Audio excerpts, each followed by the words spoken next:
Hey, happy Tuesday, everybody. All right, so today's workout, what we have in store for you is some intervals. You guys will be doing every 10 minutes for 30 minutes of different movements. After that, we have some just cooling off, some stretching, things like that for you guys to do.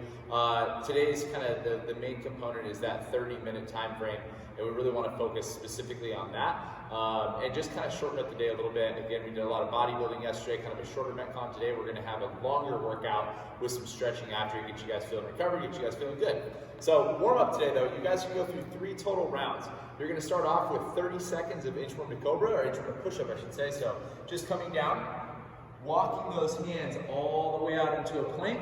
Once we get there, you're gonna perform a push-up, and then you're gonna walk your feet all the way up to those hands.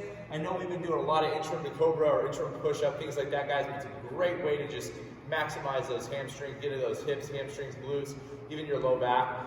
After that though, we have 30 seconds of alternating reverse lunges. So with those guys, you're just gonna step back, just thinking about kind of stepping away a little bit, making sure that as we sit down with this, the knee's tracking over that foot, and then this other knee is stacked directly below the hip, okay? So you're just gonna do, again, 30 seconds alternating through those there. Just good quality, don't try to rush them or anything like that. After that though, we have 30 seconds of groiners. Again, just a good way to get to the hips. You guys are gonna be down and kind of lizard stretch here, jumping into the other side. So we're just gonna jump into it, bringing that foot all the way outside of that hand, okay? So think of it like an extended mountain climber. If we struggle with these, you guys can feel free to just step back and then step up, okay? The idea there is we're getting some hip activation, getting the front of those hip flexors nice and warmed up. After we're done with those 30 seconds of groiners though, you guys are gonna go into a 1-minute jog, row, bike, or jump rope. I'm gonna give you guys the option there, 1 minute. Again, the idea with these things here are just that we're trying to get warmed up, get some blood flowing, get you guys moving, all right? So that's gonna be warm up for today. Alrighty folks, so real quick on the warm up, one thing I didn't cover is just make sure as we go through those, kind of similar to what we did the other day, make sure you're getting 30 seconds of actual movement, right? So if you need a 10-second transition, that's fine. Walk over to the other movement, whatever it may be. Just make sure we're getting 30 seconds of work. So just start a timer and then just run it, right? So if you start at 40 seconds for the second movement, not a big deal. Go until 1:10, right? So that full 30 seconds of each movement. But getting into our workout today, guys, again, like I said, we have some intervals that we're gonna be doing today. You guys have 3 total rounds, okay? 3 total, I should call them sets within this workout, okay? So every 10 minutes for a total of 30 minutes, you guys are gonna do 1 round of the interval. That interval, guys, starts off with 100 double unders, then goes into 40 single arm Russian kettlebell swings, followed up by 30 single arm kettlebell push press, and that will be total, of course, and then you're gonna finish it up with 20 burpees, okay? So you're going 100, 40, 30, 20. Now, with the double unders, guys, if we don't have double unders, I do not want you guys to do double the reps in singles. It's a lot of single unders, so if we want, we can go 150 single unders, or if we struggle with that jump rope, feel free to scale it back a little bit. We should be getting this done within about 2 minutes though. That's kind of the time frame we're looking for, is right around that 2-minute mark, okay? But when we get to our Russian kettlebell swings, guys, we have 40 reps single arm. Now, I'm gonna demo this with a dumbbell just to make it a little bit easier, because most of us know how to do a Russian kettlebell swing, and you can actually perform this with the dumbbell as well. The only difference here, guys, is the way our weight is set up, okay? So option 1 with the dumbbell, if you have a heavier dumbbell, you guys can do just a very similar movement, but you're gonna use both hands. You're gonna do a Russian swing, but with the dumbbell. So you're gonna hold that dumbbell like so, you're gonna hinge at the hips, driving up, just bringing the dumbbell up to the shoulder. Okay, so from the side angle here, same concept, we're pushing the hips back, hinging those hips, and again, just bringing the dumbbell or kettlebell up to shoulder height. As you guys do this, the one thing with the Russian swing is I really want you to focus on using the hips, not your shoulders. Okay, the shoulders should be just kind of along for the ride. We should feel this in our core and our glutes and our hamstrings, okay? So that's gonna be for the swing. If we do not have anything, guys, with that dumbbell or the kettlebell, I want you guys to perform that same movement with an odd object, okay? So same concept with our odd object there. Accompanying sandbag. But you guys can hold that sandbag or backpack or whatever that might be. Just make sure it's a nice safe surface. You guys can just reach back, hinge at the hip, drive up to the shoulder, okay?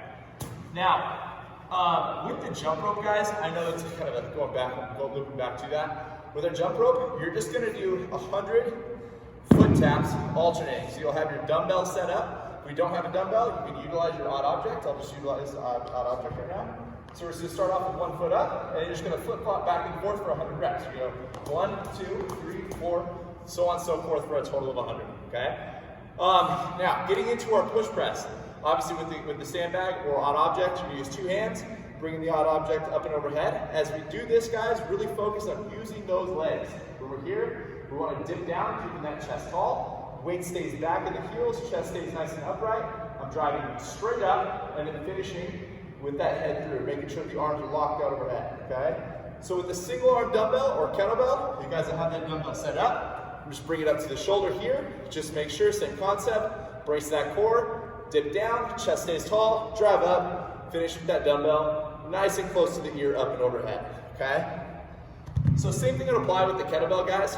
Obviously, you'll have to rest it on the forearm. That can get a little painful. If you guys have like sweatbands lying around, that's usually what I'll use for kettlebell push press or anything with kettlebell snatches, cleans, anything like that. It kind of hits it pretty hard. So again, you have that option. I would like you to do that. But then guys, we finish up with 20 burpees, right? So we've been covering a lot of burpees lately, so I'm not gonna really dig too far deep into that. But the big thing that I'm looking for, guys, is that we push these paces, right? We should have plenty of rest going into each round. So let's justify that rest each time we do it, right? Okay, folks, when we finish up the workout, every 10 minutes for 30 minutes, you then have a little cool down, all right? So what that cool down is gonna start off with 10 minutes. Walk, row, bike, doesn't matter either way. Obviously, it's difficult with the rain outside. I'm not sure if it's supposed to, I'm pretty sure it's supposed to rain tomorrow, but I don't know if it's gonna be hit or miss or whatnot. But if you have the ability, guys, get outside, go walk around, make sure you put a mask on, it's mandated now. But you guys can walk around and just kind of cool off, get that heart rate slowly coming down. It's really good for you guys. It's really restorative for your following days of workouts, okay? But you have 10 minutes of that, followed up by 2 minutes of pitch and stretch. That's gonna be on each side. We've been covering a lot of these different stretches in yoga on Sunday, guys. A little shout out to Liz Luna. If you guys have not taken part in that, I would definitely suggest doing so. It's really, really good for you guys. And again, just for recovery, you guys have the opportunity to do it right now, so let's make some extra time for that stuff as opposed to more just fitness and working out and beating ourselves up. It's a great opportunity for us to recover, feel good. Okay, so again, we're going 2 minutes of pigeon. You want to just set up, try to think about bringing the foot parallel across your body. But if we struggle with that, if we ever get knee pain, things like that, we can tuck that foot back a little bit. And then we just want to lengthen that back leg back and kind of sit our butt to the ground. Now, we might be just comfortable right here, but if we want, we can drop down to our elbows. Or for those of us that are very mobile, we can drop our face all the way down the floor. I am not one of those people.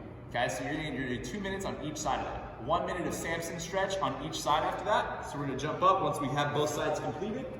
We're gonna get into a Samson stretch, which is just a long lunge out. We're gonna reach our arms up and overhead, and we're just gonna focus on pushing those hips forward, keeping them nice and lined up. But then as we do this, we're gonna arch our back, and we're just gonna kind of chill out in this position right here. Open up this entire side of the body here and the hip flexor. Okay, so it's gonna be 1 minute on each side. After we're done with that, you guys are going to do a 3-minute seated straddle, which is just a wide, you're just gonna sit down, feet nice and wide. From here, we're just gonna reach forward, and nice and passively, we're just gonna reach our arms for 3 minutes, okay? Start off super light with this. Our backs might be a little lit up from Monday's workout. If that's the case, it's a really good stretch to recover from that. So again, just nice and passive, and then as we start to feel ourselves open up a little bit, we can dive a little bit deeper into that stretch. But again, we're just relaxing forward and chilling for 3 minutes. After that, we have 2 minutes of prayer stretch. I don't have a bench to use right now, but what I'm gonna do though is I'm gonna show you a couple different options, which is actually kind of cool because you may not have a bench at home. Okay, so option 1, you can use a dumbbell or an odd object. Bring it across here. And then what we're gonna do is we're just gonna have our hands on the dumbbell. From here, we're gonna drive back, and we can either just stay here and keep our arms straight, or we can get our arms here, like that prayer, and then just try to drop down into it as best as possible. If not though, like I said, we're just trying to hit the upper back and shoulders a little bit. You can also keep those arms straight, step back. This is a little bit easier, and then you're just gonna pop down into it like so, okay? Either way is entirely fine. I personally like to get my hands up, because it really helps stretch out that tricep when we're getting into that stretch, okay? So again, that's gonna be 2 minutes of prayer stretch to finish up the day. Guys, that's gonna be the entire workout for today. I hope you guys are feeling good after all this is said and done. Again, finishers like this, or cool downs like this, I should say, are just really good after long workouts. And obviously Monday, we had the Support Your Local Box fundraiser event. That workout was brutal. A lot of dumbbell snatches, a lot of pulling from the floor. So the Russian kettlebell swings today should feel pretty good. It should help kind of just get things moving. And hopefully we feel pretty good after we get done with this workout, okay? But that's gonna be the day. I hope you guys enjoy the workout, have some fun, get after it, and we will see you soon.